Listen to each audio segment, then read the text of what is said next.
Good morning. Today you find me in a currently sunny Bedfordshire, although it might rain, ready for a 10k trail. Welcome to Shuttleworth.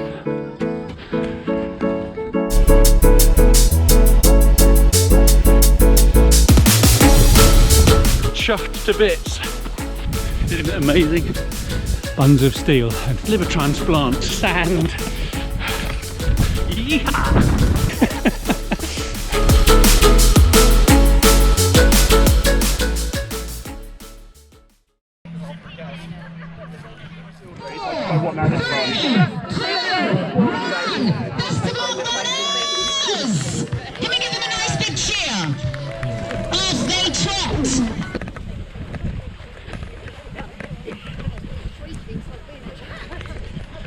The house is built in Victorian times. It's been a family home. It's been an agricultural college, and it's now a wedding and events venue and a site for 10k trail runs. There's a lot more to it than that.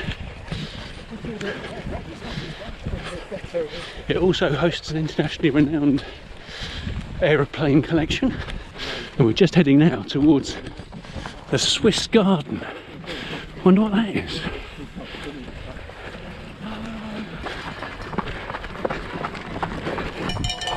Here's Marshall. At the side of this hedge, with these trees, is the Swiss Garden. I was hoping we could see it, but if we can't, I'll find some pictures to put up. It's an amazing place, really. Created as a romantic gesture back in the early 1800s, and then it fell into disrepair, so rescued by Bedfordshire Council in 1939, I think it was. There's canals, sculpture, a surprise around every corner, they say. Well worth a visit.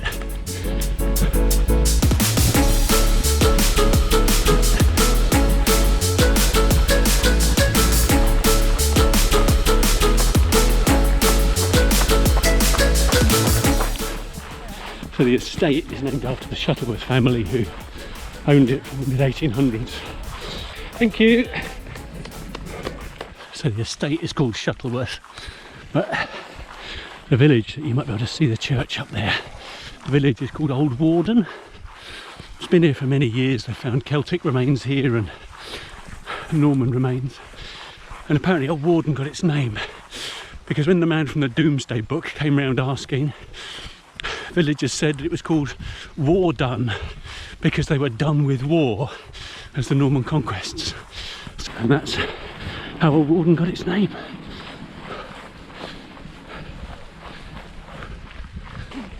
Near the village is also an abbey, Warden Abbey, which has been here since the 1300s, founded by a group of Cistercian monks who came south from Revo Abbey in Yorkshire. One of the things they did is they were famed for growing the Warden variety of pear, which is a pear that had great notoriety in the Middle Ages and was even mentioned in Shakespeare. Halfway, water station ahead, and then hopefully we're going to go into some trees. Thanks, Marshall.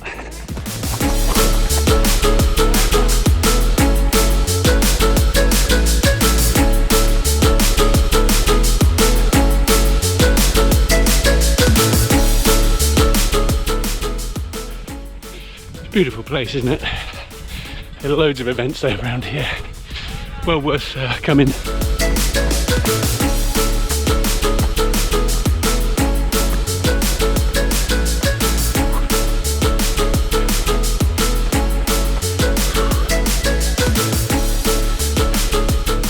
Another relentlessly cheerful Marshall. Always makes you smile. So we've now got a bit of shade. We're in the woodland. And this woodland is known as Warden Warren, which is difficult to say, Warden Warren. And it's called Warden Warren because the monks from the monastery used to use this area back in the 12th century where they farmed their rabbits for food. So they encouraged rabbits to live here and provide a ready source of food. Thanks fella. what I'm hoping to catch a glimpse of in a minute is something called Queen Anne's Summer House, which is an amazing little 18th century folly. Let's see if we can see it. I'll dig out some photos online just in case you can't see it. It's an amazing place.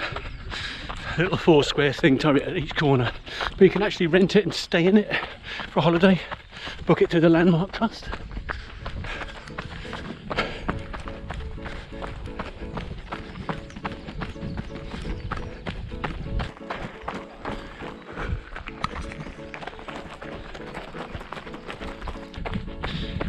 There's clearly still a lot of rabbits in Warden Warren. You can see how this field, I think they're beans, but you can see how this bit's been really grazed off by the rabbits compared to how lush it is in the middle.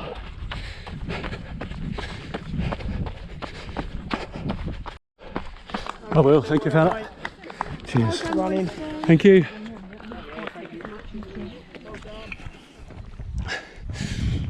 Pension poor. I thought there was only one aid station today, so really pleased as to. And you using recyclable cups, not plastic. And the runners have been very good. Nothing left at the side of the road. This part of the route forms part of the Bedfordshire Heritage Way, just 71-mile long distance walking path to explore forgotten bits of Bedfordshire. And it goes through 23 villages, 2 country parks and 30 pubs. What's not to like? A herd of beef cattle. That's known as a single suckler, where the calves are left with the mothers. The mothers make use of this poor grassland, which you couldn't grow any crops on for human consumption, and the mothers turn it into milk, which the calves then turn into beef. So actually it's the best use of poor land.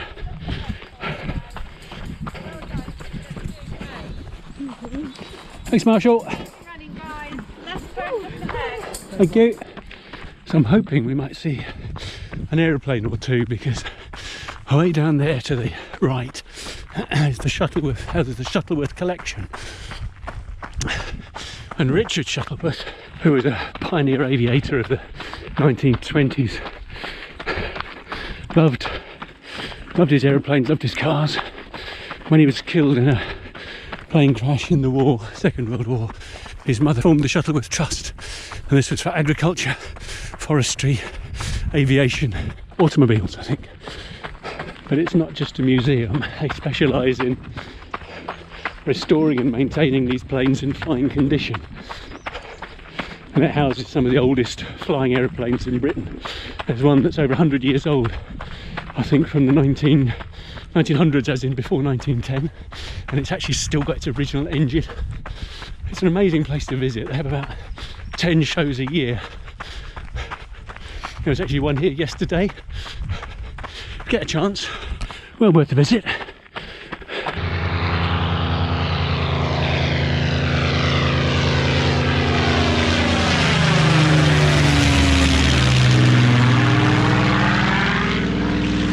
Now that's what I'm talking about.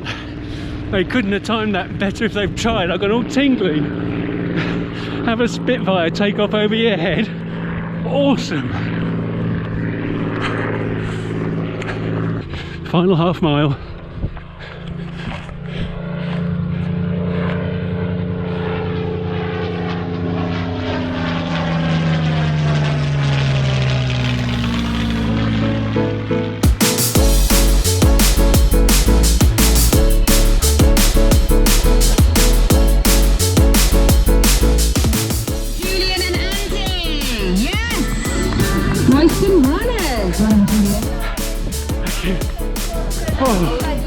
Bless you, thank you.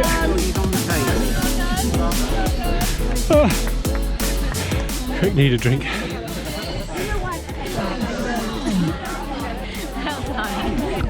Bless you, thank you. Got a corner piece, excellent. A really nice touch is that they've got a mat that does your chip. About 100 metres that way, so they know who's coming as you come over the line. So she's calling out everybody by name, which is really, really nice. Let's see if she gets Eric when he comes. Well done, great job, all the way across that finish line. Eric and Gemma, come on Eric. Doing great Eric. Nice strong finish Eric, that's what we like to see, well done. All the way in, good work. Here we go, job done. I think it was at 106, but that's not what matters. What I wanted to do was just do the run and get round. And it's actually been really interesting finding out about this estate and the village and the attractions that are here. I hope you've enjoyed it too. And I hope you'll join me on another run very soon.